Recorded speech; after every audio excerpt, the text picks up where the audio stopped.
Rei doesn't block, he doesn't grapple. Every move is a blade, precise, lethal, and final. This figure was built around that philosophy. Maximum range, dynamic poses, a body engineered to cut through any stance. But a figure built for action has to actually move like one. That's what we are here to find out.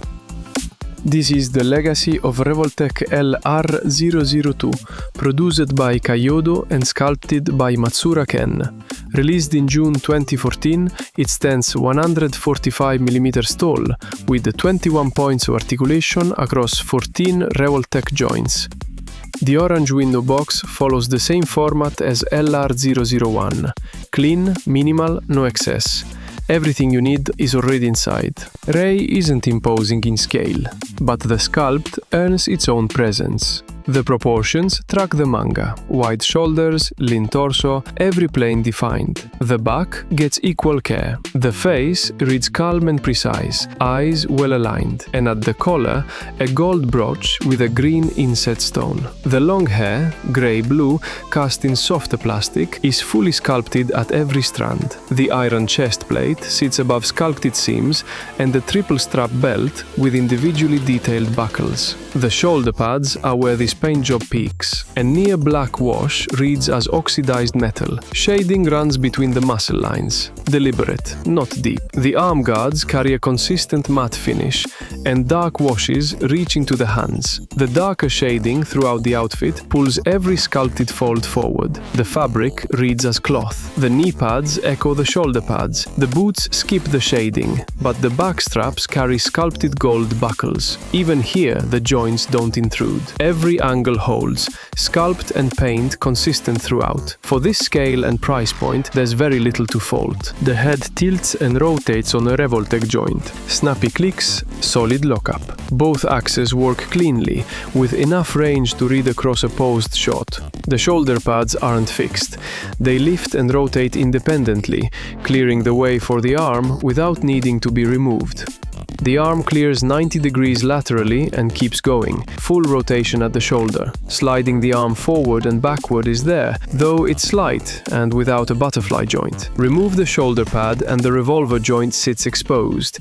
Discrete clicks, hard lockup. That same discreteness is what makes relaxed, neutral poses harder to land. The elbow is a single revolver joint. It bends past 90 degrees and rotates on the same axis. The wrist rotates cleanly and holds. The forward-backward tilt adds a second axis, and that's what makes the Nanto hand positions work in practice. The torso bends forward at the abdomen with real range, enough to sell a committed attack posture.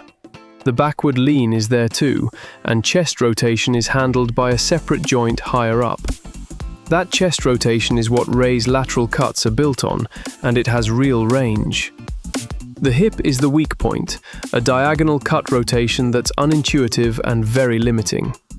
Thigh rotation is present, but it doesn't rescue it. The forward sweep is more convincing. The knee, a double Revoltech joint, is where the leg recovers. That double joint bends far, and the rotation below it rounds out the leg. The ankle runs 3 axes: forward tilt, lateral bend, and rotation. All 3 work together. The foot can angle forward, sideways, or rotate to nail almost any fighting stance. Even the hair has a tilt joint. Default hands are relaxed. 2 fists and 2 spread finger hands cover the Nanto water bird techniques. The real standout is this Fang Clan bandit. The enemy Rei cuts down to rescue his sister. Green pants with sculpted folds, shaded musculature, textured arm fur, sword and X, both metallic. The X with sculpted lacing on the head. 2 diagonal cuts split him into 3 pieces. Rotate them and you've recreated Rei's finishing move exactly. His eyes aren't aligned either, but given his fate, that tracks. Against the NECA, the height gap is immediately obvious. Side by side with SH Figuarts, the height bracket is the same. Same line, same proportions. In a full Hokuto no Ken display, this figure holds its place. The upper body delivers on the thesis. The shoulder system, elbow and wrist all work for Nanto posing. From the waist up, this figure earns its action-focused design. The hip is where it doesn't.